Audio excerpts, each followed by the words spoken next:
I am Hamza Shoaib, your chemistry teacher. اور آج ہم پڑھنے جا رہے ہیں پہلے چیپٹر کا پہلا topic that is an atom. یہ جو ایٹم کا ورڈ ہے یہ ڈرائیو کیا گیا ہے ایک گریک ورڈ سے. اے کا مطلب ہوتا ہے ناٹ اور ٹوم کا مطلب ہوتا ہے کٹ یعنی کہ ناٹ کٹ، یعنی کہ ایٹم ایک وہ چھوٹے سے چھوٹا پارٹیکل ہے جسے آپ مزید اسمالسٹ پارٹیکلز میں ڈیوائڈ نہیں کر سکتے. یہ ورڈ سب سے پہلے گریک فلاسفرز نے یوز کیا تھا کہ ایٹم جو ہے وہ ایک انڈیویزیبل پارٹیکل ہے. ڈیموکریٹس جو کہ ایک گریک فلاسفر تھا، اس نے ہمیں سب سے پہلے اس ایٹم کا آئیڈیا دیا تھا ان 5th سینچری BC. اس کا خیال تھا کہ اگر ایک اسٹون کو آپ لیں اور اسے آپ چھوٹے چھوٹے ٹکڑوں میں ڈیوائڈ کرنا اسٹارٹ کر دیں تو ایک پوائنٹ آئے گا جس پر آپ اسے مزید چھوٹے چھوٹے ٹکڑوں میں ڈیوائڈ نہیں کر سکیں گے، اور اس چھوٹے ٹکڑوں کو اس نے نام دیا ایٹم کا. گریک ورڈ ایٹوموس ہے جس کا مطلب ہوتا ہے انڈیویزیبل. لیکن اس کے پاس اپنی اس تھیوری کو سپورٹ کرنے کے لیے کوئی ایکسپیریمنٹل ایویڈنس نہیں تھا. لیکن ماڈرن ریسرچ ہمیں بتاتی ہے کہ ایٹم کو مزید چھوٹے چھوٹے پارٹیکلز میں ڈیوائڈ کیا جا سکتا ہے، یعنی کہ ایٹم سب ایٹامک پارٹیکلز پر مشتمل ہوتا ہے. اس کا مطلب یہ ہوا کہ ایٹم کا موجودہ مطلب اس کے پرانے مطلب سے بالکل اپوزٹ ہے. سب ایٹامک پارٹیکلز ہمارے پاس جو ہوتے ہیں انہیں ہم دو ٹائپس میں ڈیوائڈ کرتے ہیں. ایک جو ٹائپ ہمارے پاس ہے وہ کہلاتی ہے اسٹیبل پارٹیکلز، اور دوسری ٹائپ ہمارے پاس کہلاتی ہے انسٹیبل پارٹیکلز. اسٹیبل پارٹیکلز میں ہمارے پاس پروٹون، نیوٹرون اور الیکٹرون آ جاتے ہیں. انہیں ہم فنڈامنٹل پارٹیکلز بھی کہتے ہیں. اور انسٹیبل پارٹیکلز میں ہمارے پاس hyperon, neutrino, anti neutrino, میزون etcetera اس طرح کے پارٹیکلز آ جاتے ہیں. ایٹم کے اندر اس طرح کے تقریباً 100 سے زیادہ سب ایٹامک پارٹیکلز پائے جاتے ہیں، اور یہ بات MCQ میں پوچھی گئی ہوئی ہے. اب ہم موو کرتے ہیں ایٹم کی ڈیفینیشن کی طرف.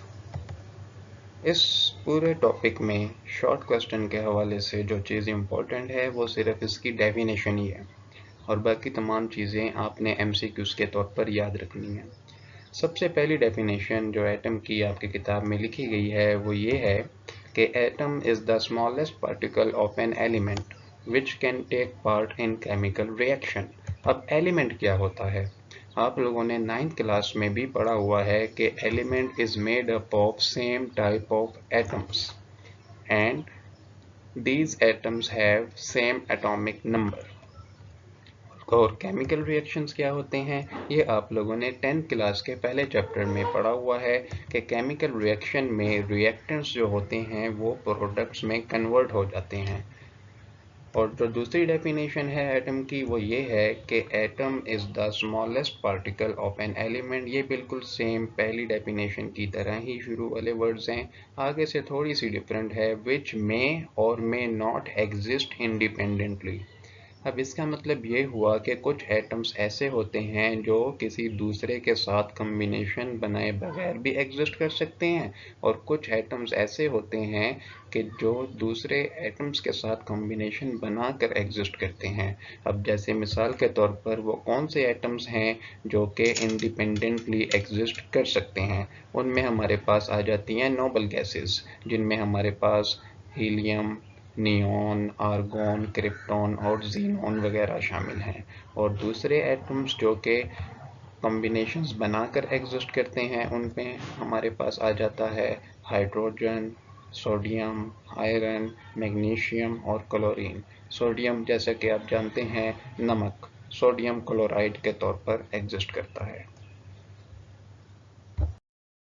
اب ہم پڑھنے جا رہے ہیں کچھ سائنٹسٹ کی کنٹریبیوشنز ایٹمز کے حوالے سے، اور جن میں ہمارے پاس سب سے پہلے ہیں جان ڈالٹن کی کنٹریبیوشنز.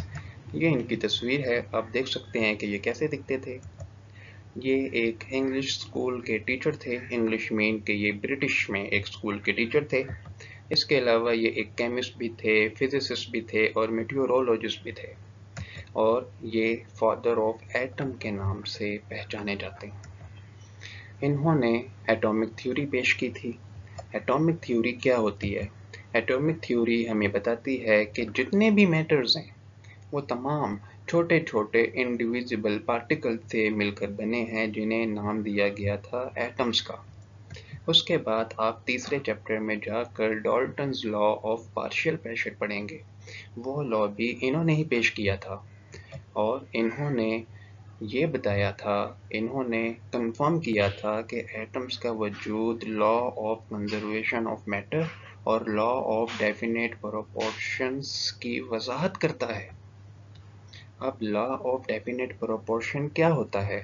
یہ آپ لوگوں نے 9th کلاس میں کمپاؤنڈ کی ڈیفینیشن میں بھی پڑھا ہوگا کہ ایک کمپاؤنڈ جو ہوتا ہے وہ جن ایلیمنٹ سے مل کر بنا ہوتا ہے ان ایلیمنٹس کی فکس ریشو ہوتی ہے۔ مثال کے طور پر آپ نے پڑھا ہوگا کہ پانی جو ہوتا ہے وہ ہائیڈروجن اور آکسیجن سے مل کر بنا ہوتا ہے۔ اب ہائیڈروجن اور آکسیجن کی ایٹامک ریشو کیا ہوتی ہے؟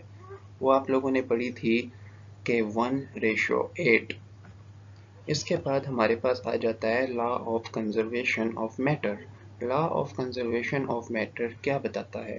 یہ ہمیں بتاتا ہے کہ ایک ریئیکشن میں بننے والے پروڈکٹس کا جو میس ہوتا ہے وہ اس کے کانسٹیٹوئنٹ ریئیکٹنٹس کے میس کے ایکول ہوتا ہے۔ اس کی بہت ساری ڈیفینیشنز ہیں، جیسا کہ اس کی ایک ڈیفینیشن یہ بھی ہے کہ میس کو یعنی کہ میٹر کو نہ ہی کریٹ کیا جا سکتا ہے اور نہ ڈسٹروائے کیا جا سکتا ہے، بلکہ it can only be change, اس کو صرف تبدیل کیا جا سکتا ہے۔ اس کے بعد ہمارے پاس آ جاتی ہیں جیکوب برزیلیس کی کنٹریبیوشنز۔ جیکوب برزیلیس ایسے لکھتے تھے، اور یہ ایک سویڈش کیمسٹ تھے۔